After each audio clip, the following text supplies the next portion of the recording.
नमस्कार, खेत खजाना में आपका स्वागत है। सरसों पर चर्चा करते हैं और सरसों की बात शुरू करने से पहले आज एक सरकार ने जो नई एक खबर दी है, सूचना दी है, उस पर भी चर्चा करना ज़रूरी है। सरसों में कल से फिर थोड़ा सा तेज़ी की तरफ रुख देखा जा रहा है। आज कहीं 100 रुपये से लेकर के 50 रुपये तक की बढ़ोतरी देखी जा रही है भावों में, अलग अलग मंडियों में। और जो सलोनी के जो ब्रांड है, सलोनी पर भी एक दिन बात करनी है पूरी खुल करके विस्तार से। सलोनी क्या है? सलोनी एक वैसे ब्रांड का नाम है और सलोनी जहाँ भी है, चाहे आगरा में है चाहे कोटा में है, वहाँ पर भी भाव इसके बड़े अच्छी सुधार की स्थिति में देखे जा रहे हैं। अब आगे सरसों का मामला कैसा रहेगा? देखिए, जैसे जैसे त्योहारी सीजन नज़दीक आ रहे हैं, सरसों की खपत बढ़ रही है, सरसों की लागत बढ़ रही है और सरसों की जो उपलब्धता है वो निरंतर कम होती जा रही है। आप सब जानते हैं कि सरसों की फसल अब मार्च में ही आ सकती है। मार्च से पहले सरसों आने का कोई उम्मीद नहीं है, कोई संभावना नहीं है और सरसों का दूसरा कोई विकल्प नहीं है। तो सरसों का मामला तो सरसों से ही हल होगा। तो सरसों की उपलब्धता निरंतर घट रही है, आवक घट रही है मंडियों में। किसान जो है वो सस्ते रेट पर बेचने को तैयार नहीं है और उसे और अच्छे भाव चाहिए। हालांकि भाव इस समय भी बहुत अच्छे हैं, लेकिन किसान और व्यापारी ये सोच रहे हैं कि इससे भी और ज़्यादा अच्छे भाव आ सकते हैं और आ भी सकते हैं। इसमें कोई संदेह नहीं है कि नहीं आएंगे, अवश्य आएंगे, आने वाले हैं शायद। और आने वाले 15 दिनों के अंदर सरसों के भाव की स्थिति और बेहतर हो सकती है और अच्छी हो सकती है। अब बात करते हैं जो सरकार ने आज एक खबर दी है। सरकार ने आज कहा है कि सरकार ने क्षमा करें, कहा नहीं है, सरकार ने सरकारी सूत्रों ने खबर दी है। सूत्र बताते हैं कि सरकार आज ईडेबल ऑयल्स यानी खाद्य तेलों में कोई पैकेज, आर्थिक पैकेज देने की घोषणा कर सकती है। और वो आर्थिक पैकेज की जो अब तक जो उसका प्रारूप, उसकी जो सूचना जो सबके सामने आ रही है वो ये है कि सरकार जो पाम तेल है, उसके पाम तेल के प्रोडक्शन को लेकर, उत्पादन को लेकर भारत को आत्मनिर्भर बनाने की दिशा में कुछ काम करने का प्रयास कर रही है। और उस पाम तेल के मामले में ही अब सरकार उसको कुछ आर्थिक पैकेज देके उसको समृद्ध करने की योजना पर काम करेगी।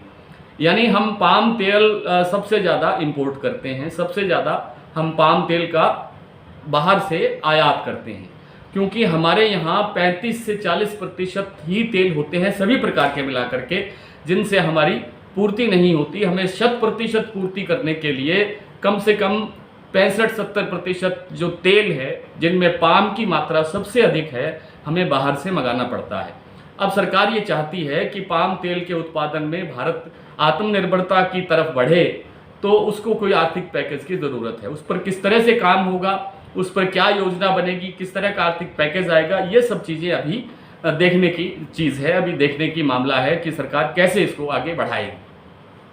तो सरसों की उपलब्धता कम हो रही है और इस खबर पर भी बात करते हुए ये भी बताना ज़रूरी है कि इस खबर का सरसों के तेल के भाव पर या दूसरे जो खाद्य तेल हैं उनके भाव पर कोई असर नहीं पड़ेगा, क्योंकि इसका कोई लेना देना इससे नहीं है।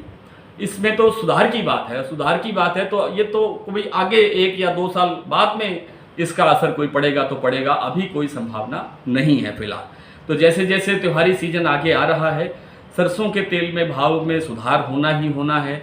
सोयाबीन में जो गिरावट देखी जा रही थी उसमें फिर से सुधार आना शुरू हो गया है और सोयाबीन का जो रेट है वो आज किसी मंडियों में 9810,000 रुपये तक भी देखा गया है। तो जो सोयाबीन में जो मजबूती बन रही है वो सरसों को भी मजबूत कर रही है, सरसों के तेल को भी मजबूत कर रही है। अब एक क्वेश्चन इसमें यह भी आता है, किसी सज्जन ने पूछा भी था ये सवाल कि जैसे आगे 2 अक्टूबर के अंदर, अक्टूबर के महीने में सोयाबीन की फसल आ जाएगी, तब कैसे सरसों उसको सपोर्ट करेगी? भाई, तब तक जो सरसों का जो मामला है वो भी तो उसकी भी तो उपलब्धता और कम हो जाएगी। उसका जो क्या कहते हैं, फसल तो वो आएगी मार्च में जा करके, लेकिन सोयाबीन की फसल आ जाएगी, ठीक है, लेकिन सरसों तो कब उसका स्टॉक कम होता जाएगा। स्टॉक कम होता जाएगा तो फिर इसकी मांग बढ़ेगी और मांग बढ़ेगी तो इसके भाव फिर बढ़ेंगे। यानी अक्टूबर में सोयाबीन का जो प्रभाव है वो सरसों पर खत्म अपने आप हो जाएगा और सरसों अपने ही अनुपलब्धता के कारण, न उपलब्ध होने के कारण, मंडियों में कमी होने के कारण, शॉर्टेज होने के कारण आगे रेट बढ़ा करके रखेगी, ऐसा संभावना है। अब बात करते हैं कुछ मंडियों के भाव की। मंडियों के भाव देख लेते हैं। सरसों के भाव आज भरतपुर में रहा है 7410, एलनाबाद हरियाणा में 6995, आदमपुर मंडी में 7120, चरखी दादरी में 7600, हिसार में 7100, खैरथल में 7625, अलवर में 7600, हापुड़ में 7750, हिंडौन सिटी में 7500, संगरिया राजस्थान में 6845, आगरा 8400, सलोनी जहां भी है, सलोनी सभी के रेट 8450 है, सिवानी हरियाणा 6800, सिरसा 7060, गंगानगर 7543, नौहर 7000, रामगंज मंडी जिला कोटा 7220, रायसिंह नगर 6800। ये थे सरसों के भाव। अब कुछ चना और ग्वार के भाव भी देख लेते हैं। चना के भाव आज एलनाबाद में रहे हैं 4675, सिरसा में 4750, संगरिया में 4575, गंगानगर में 4741, नौहर में 4803, आदमपुर में 4681, सादुल शहर मंडी में 4700, रामगंज मंडी जिला कोटा में 4650, सिवानी हरियाणा में 4900, रायसिंह नगर में 4682। आप देख रहे होंगे कि तुलनात्मक पिछले दिनों से तुलना करेंगे तो आपको चने के भाव में भी बढ़ोतरी देखने को मिल रही है।